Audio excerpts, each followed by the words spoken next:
আমরা এসেছিলাম Victoria Memorial, দেন parking তো ভিক্টোরিয়ার আশেপাশে থাকে না, তো দেন এখান থেকে গোখেল রোড বলে যেটা পাশে আছে 1.6 কিলোমিটার মতো, ওখানে গাড়ি রেখেছি। তো এখান থেকে দেন ওয়াকিং ডিস্টেন্স 1.6 কিলোমিটার দেখাচ্ছে। দেন এখান থেকে পায়ে হেঁটেই যাচ্ছে ভিক্টোরিয়ার দিকে।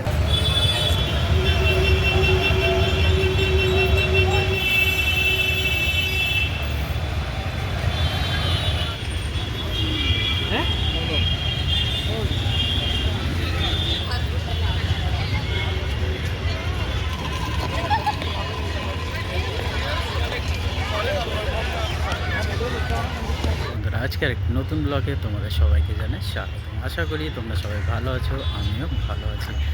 আজকে আমরা ফ্যামিলি, মানে আমরা ছজন, আমার বাবা, আমার মা, আমার বোন, আমার ওয়াইফ ও আমার মেয়ে, আমরা সব বেরিয়েছি জাস্ট মানে একটা ছোটোখাটো একটা পিকনিক, মানে ভিক্টোরিয়াতে। দেন তারপরে trade fair, mega trade fair হচ্ছে, দেন ওখানে যাব। তো এখন আমরা রয়েছি, এখন ঘড়িতে সময় বাজে 4:02। এখন আমরা রয়েছি ভিক্টোরিয়াতেই রয়েছি। তো এখানে আমরা ওই সকালবেলায় নাস্তা করেই বেরিয়ে পড়েছিলাম। সকালবেলায় মোটামুটি ওই 11:30 11:45 দিকে বেরিয়েছিলাম। দেন এখানে এসে দেন এন্ট্রি করে দেন তারপরে ঘুরে নিয়ে ভিক্টোরিয়ার ভেতরেও গেছিলাম। দেন তারপরে ওখান থেকে আমরা পরে হচ্ছে বাইরে বেরিয়ে দেন তারপরে আমরা এখানে একটা ঝিলের পাড়ে, খুব সুন্দর জায়গা, ভিউও খুব সুন্দর ছিল। দেন ওখানে আমরা মানে লাঞ্চ করলাম। লাঞ্চেতে আমরা নিয়েছিলাম ওই বাড়ি থেকে পাউরুটি নিয়েছিলাম, ডিমের ভুজিয়া নিয়েছিলাম, বাটার ছিল, জুস ছিল, দেন আলু ভাজিও ছিল। দেন আমরা সবাই ওখানে খেলাম। এখান থেকে আমরা এখন বেরিয়ে যাবো। দেন এখান থেকে যাব হচ্ছে trade fair, mega trade fair, যেটা সায়েন্স সিটির পাশেই হচ্ছে। দেন ওখানেই যাব। তো এখানে হচ্ছে প্রকৃতির ভিউ খুবই সুন্দর, মানে প্রচুর গাছ আছে এখানে। এখানে আমি এসেছিলাম অনেক বছর আগেই এসেছিলাম, প্রায় 15-20 বছর আগে এসেছিলাম। দেন এখন এখানে বেশ ভালোই লাগছে। এখানে চারিদিকে হচ্ছে বড় বড় গাছ আছে, দেন ভিউ আছে, ঝিলও আছে, ঝর্ণাও আছে। বাস, তো এখানে হচ্ছে কলকাতার ভেতরে এমন সুন্দর জায়গা আছে, আমার তো বেশ ভালোই লেগেছে। তোমরাও আসতে পারো। এন্ট্রি ফি নিয়েছে, এন্ট্রি ফি হচ্ছে 30 টাকা। তার সাথে হচ্ছে ভিক্টোরিয়া মেমোরিয়াল বিল্ডিংয়ের ভেতরে যাওয়ার জন্য, যেটা হচ্ছে উইথ অ্যাডিশনাল, ওটা হচ্ছে 50 টাকা, মানে 30 টাকা প্লাস 20 টাকা, 50 টাকা। একদম ফ্রন্ট গেট থেকেই আমরা মানে টিকিট কেটে নিয়েছিলাম, যেটা হচ্ছে এজেসি বোস ফ্লাইওভারের দিকে এন্ট্রি গেট থেকেই আমরা এন্ট্রি করেছিলাম। ভিডিওটি শেষ পর্যন্ত দেখতে, আশা করি ভিডিওটি ভালো লাগে লাইক, কমেন্ট, শেয়ার ও সাবস্ক্রাইব করতে পারো।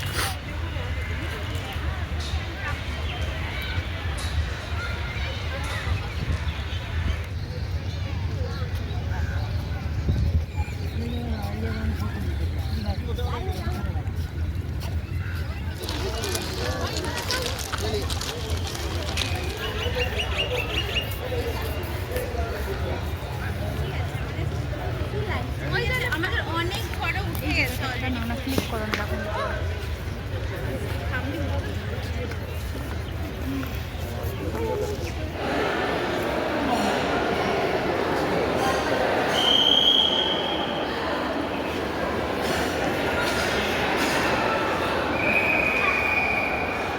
কলকাতার মধ্যে সবচেয়ে আইকনিক ল্যান্ডমার্কের কথা বললেই প্রথমে মাথায় আসে ভিক্টোরিয়া মেমোরিয়ালের কথা।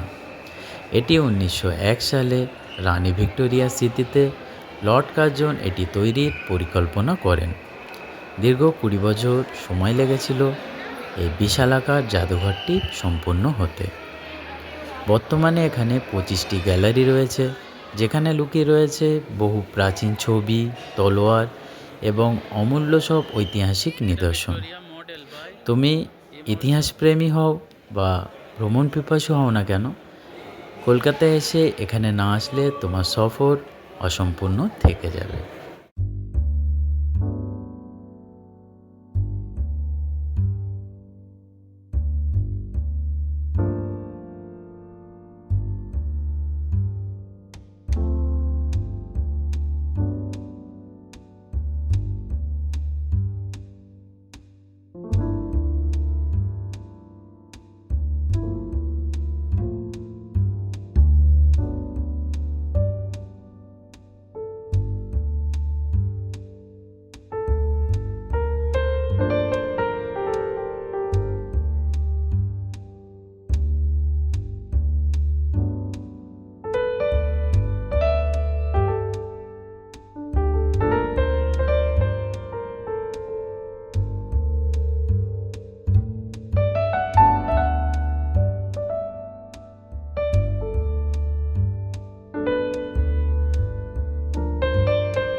ভিক্টোরিয়া মেমোরিয়ালের দ্বিতীয় তলায় পা রাখলেই তুমি ইতিহাসের এক সম্পূর্ণ ভিন্ন স্বাদ পাবে।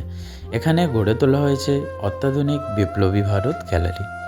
ব্রিটিশ স্থাপত্যের ভেতরে এই গ্যালারিটি আমাদের মনে করিয়ে দেয় সেই সব বীর সন্তানদের কথা যারা কলমে নয় বরং সশস্ত্র বিপ্লবের মাধ্যমে ব্রিটিশদের ভিত কাঁপিয়ে দিয়েছিলেন। এই গ্যালারি এমনভাবে ডিজাইন করা হয়েছে যেখানে আধুনিক প্রযুক্তির সাহায্যে আমাদের স্বাধীনতা সংগ্রামের ইতিহাসকে জীবন্ত করে তোলা হয়েছে।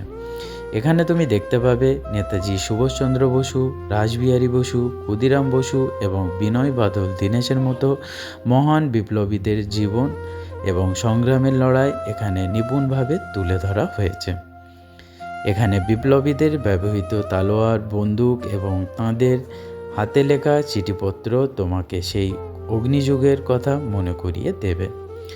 1857 সালের মহাবিদ্রোহ থেকে শুরু করে আজাদিন ফৌজের বীরত্ব তুলে ধরা হয়েছে এই গ্যালারিতে।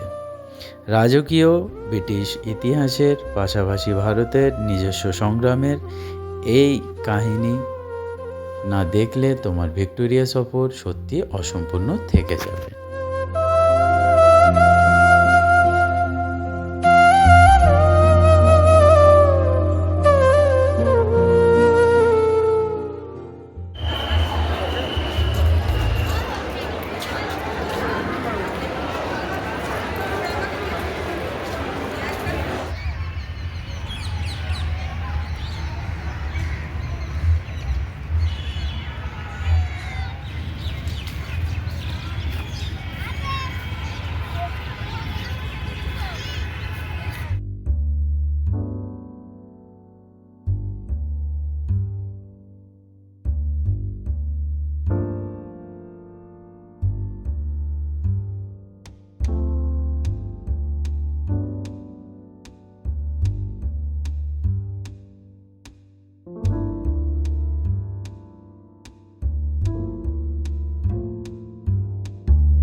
আজকের দিনটি ভিক্টোরিয়াতে বেশ ভালোভাবেই আমরা কাটিয়েছিলাম। তারপর আমরা ট্রেড ফেয়ারের উদ্দেশ্যে বেরিয়ে পড়ি। এই ভিডিওটি এই পর্যন্ত। ট্রেড ফেয়ারের ভিডিওটি এর পরের পর্বে আসতে চলেছে। ভিডিওটি শেষ পর্যন্ত দেখার জন্য ধন্যবাদ। আশা করি ভিডিওটি তোমাদের ভালো লেগেছে। ভালো লেগে থাকলে লাইক, কমেন্ট, শেয়ার ও সাবস্ক্রাইব করতে পারো।